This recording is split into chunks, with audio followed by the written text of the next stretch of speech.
I'm a self-professed science geek. I mean, you know, I went out when the space shuttle flew over San Francisco. I go out and watch comets when they come over. So this next guest and his new book, Mad Science, is of a special interest to me because I just love factoids that will help me win at Trivial Pursuit.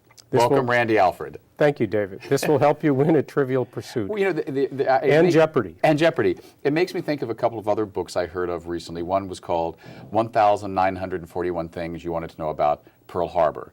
And then there was another one, 1,865 Things About the Civil War, 1,912 Things About the Titanic. You get it. Yes. A gimmick. Right. So the gimmick here is 365 days worth of scientific anecdotes from the pages of Wired magazine, correct? From the Wired.com. Wired.com. Yes. So how did you come to this? I was a copy editor at Wired.com and began to contribute to the This Day in Tech blog, and then eventually became the editor of the This Day in Tech blog. And these are almost all of them have appeared and are based on the This Day in Tech blog entries, which is an entry for every day of the year. What happened on this day in like technology. this day in history. Like this day in history, except it's this day in science and tech history. I got it. So how many years worth of entries do we have here to get these 365? How many did we boil it down from? Yeah. About 4 years worth. So this is the best of the best. And then they're also a little bit shorter, and sometimes much shorter than they appeared on the web. So they're really bite-sized. It's a good book for reading in the smallest room in the house when you're sitting down. Or you can read it as a daily devotional, one each day. Yeah. Now, are you a tech geek? I suppose I am. I've worked at Wired. I've been in an IT department. I used to have a slide rule before computers came along, so I suppose I'm qualified all along. David. Yeah. So of all these 365 stories, I know you don't have them all committed to memory, but tell us some that stuck out, stuff that you learned. Stuff that I learned. The plastic beverage bottle, like the 2-liter bottle or the smaller bottles that we have water and Coca-Cola and soft drinks in, the soft beverage bottle was invented by Andrew Wyeth's brother. The famous painter. The famous painter, from the family of famous painters. Another son of N.C. Wyeth, the illustrator.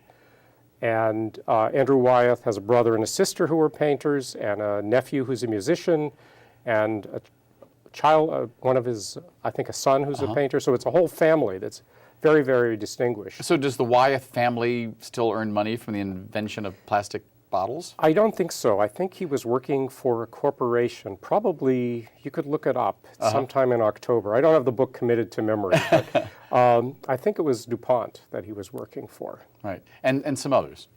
Some other ones. Yeah. July 1st, 1858, when Darwin's theory of evolution is presented for the first time with Darwin not there, nor Alfred Russel Wallace. And they both propounded the same theory in slightly different language. And simultaneous invention and simultaneous discovery is a very frequent occurrence in the history of science and technology. But what's really unusual about this is it was the same day, the same place, the theories of both of them were presented at the same time. Wow. Have there been any stories of science or technology that were debunked in researching this book? Where, so you went and you found it and you said, well, this happened in science. And by the time the book was finished, you realized, actually, that entry has to be corrected. What's happened in terms of currently? We don't know yet. Because in October of 2012, an attempt has been scheduled for breaking the world record parachute jump, which meaning is the highest from the highest drop in a parachute, which has stood since 1960. And how high was that? Over 100,000 feet. And so the person had to have been in oxygen in the whole thing. Yes. And successful meaning Captain they lived. Joe Kittinger. So they lived. Yes, and he's an advisor on the new project to break his own record. Right. Now, just because we're in San Francisco and you and I know each other as ship buffs, there is an entry in this book evidently that connects San Francisco and my home stomping grounds, Newport News, Virginia. That's right.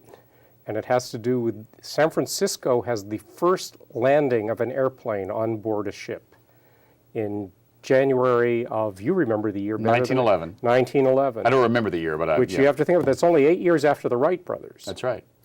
And it was done here guy landed on the USS Pennsylvania in San Francisco Bay.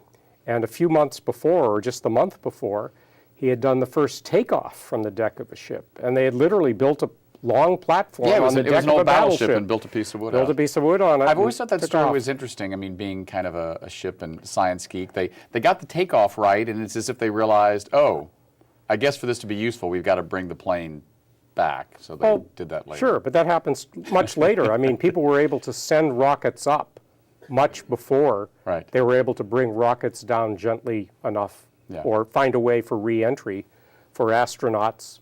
The U.S. astronauts used to land in the ocean. Cosmonauts used to have an umbrella landing in Kazakhstan, they hoped. Yeah. Now, through the editing of this book, did you become more of a science geek, or are you now just, you don't want to hear one more scientific factoid again? Oh, I'm a sponge for factoids and bits of information, and learned a lot of stuff during the creation of the book, and it's all good. When I read it and go over it, it's all familiar to me, every word, every sentence, every comma, but that doesn't mean that I've memorized it and would automatically pass the trivia test based on it. Now, you have been involved in the tech field, covering technology, writing about technology for a good many years here in San Francisco. What's the biggest change you've seen? I mean, the obvious thing is to say, oh, the internet and social media, but leaving those two aside, has the way we cover and write about science changed? Is it changing for better or worse?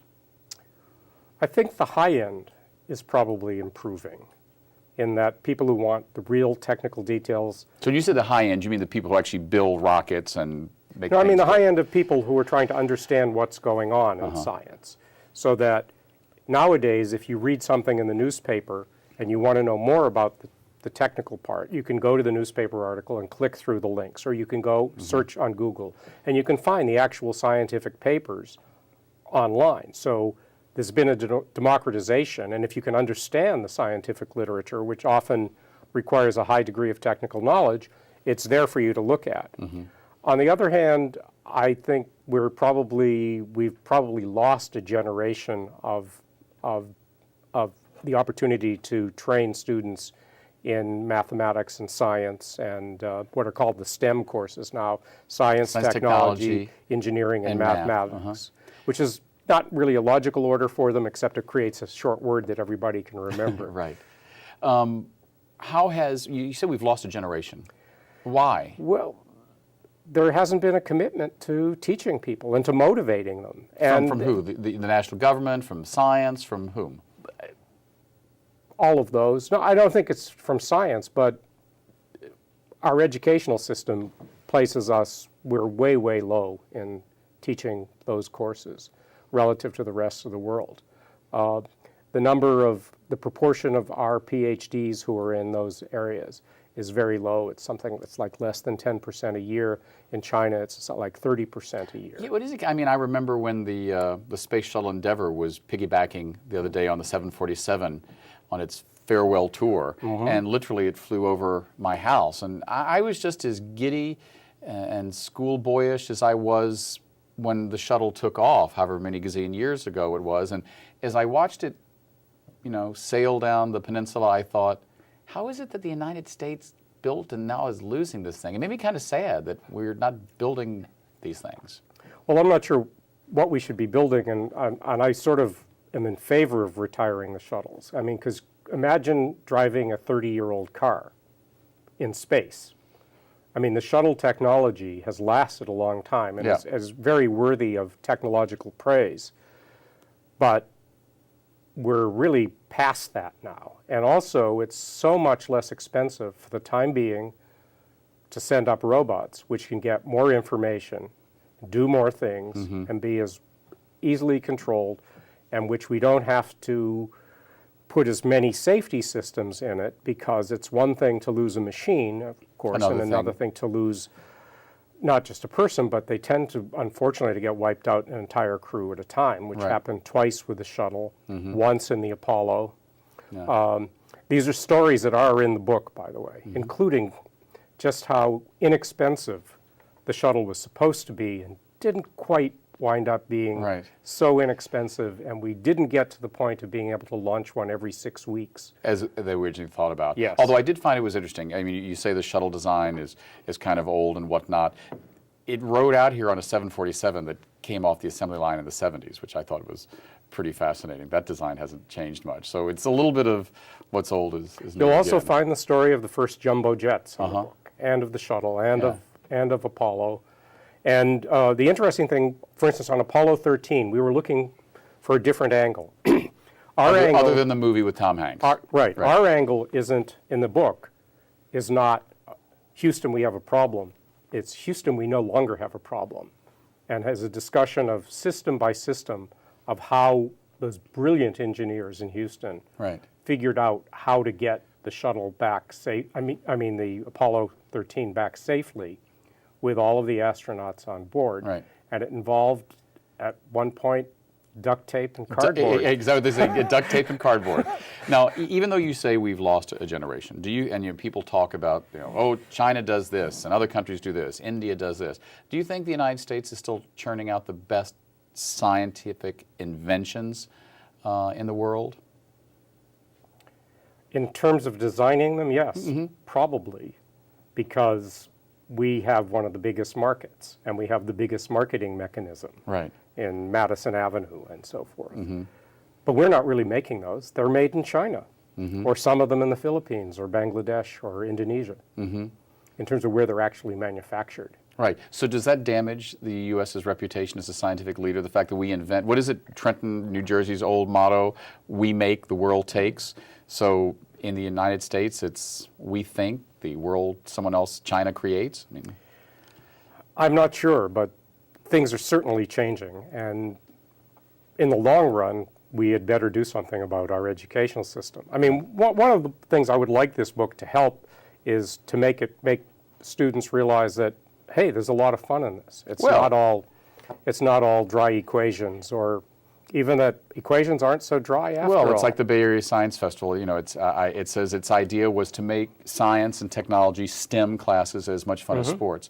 In our last few moments, you write about tech, you cover it, you love talking about it. I love hearing you talk about it.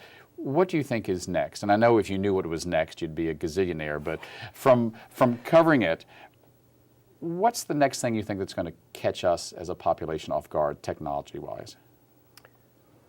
I think we are probably at the edge in biotech of where computer technology was 15 or 20 years ago. And I don't know what is going to get created there and so forth, but that's about to take off. And San Francisco is going to be a leader on that. The whole Mission Bay development and creating so maybe the fountain of youth will be discovered here. Maybe the fountain of youth. I'm not sure we're going to reach the singularity where everybody is going to be able to live forever, and I'm not sure that that's a good idea either. But maybe, if so, it would be here. Could be, very well. Thanks, Randy. We've been speaking with Randy Alfred about his new book, Mad Science. Next up, we're going to speak to an incredible poet, Arisa White, about her collection, A Penny Saved. We'll be right back.